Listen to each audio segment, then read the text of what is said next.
Good morning. Today is December 7th, just in case you didn't know. You will see neither wind nor rain, yet this valley will be filled with water, and you, your cattle, and your other animals will drink. This is an easy thing in the eyes of the Lord.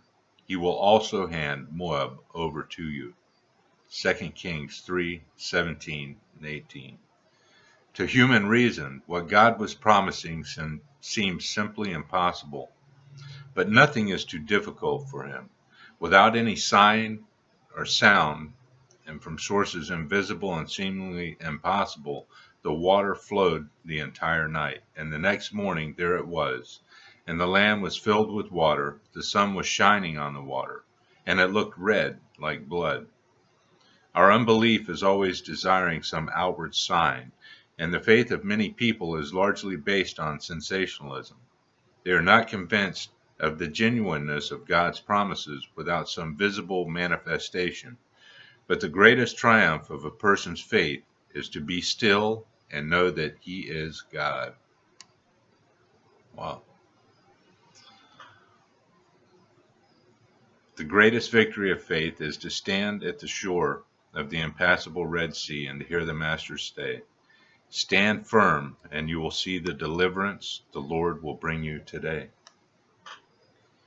And move on.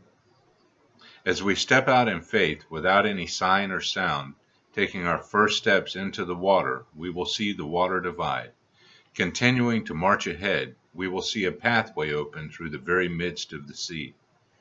Whenever I have seen God's wondrous work in the case of some miraculous healing or some extraordinary deliverance by His providence, the thing that has always impressed me most was the absolute quietness in which it was done.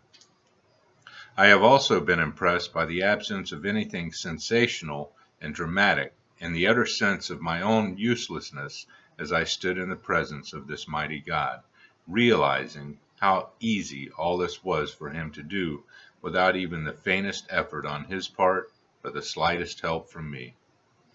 It is the role of faith not to question, but to simply obey. In the above story from Scripture, the people were asked to make this valley full of ditches. The people obeyed, and then water came pouring in from some supernatural source to fill them. What a lesson for our faith. Are you desiring some spiritual blessing? Then dig the ditches, and God will fill them. But He will do this in the most unexpected places and in the most unexpected ways. May the Lord grant us the kind of faith that acts by faith, not by sight. And may we expect Him to work, although we see no wind or rain. December 7th, closing in on Christmas, aren't we? Have a good day, and see you tomorrow.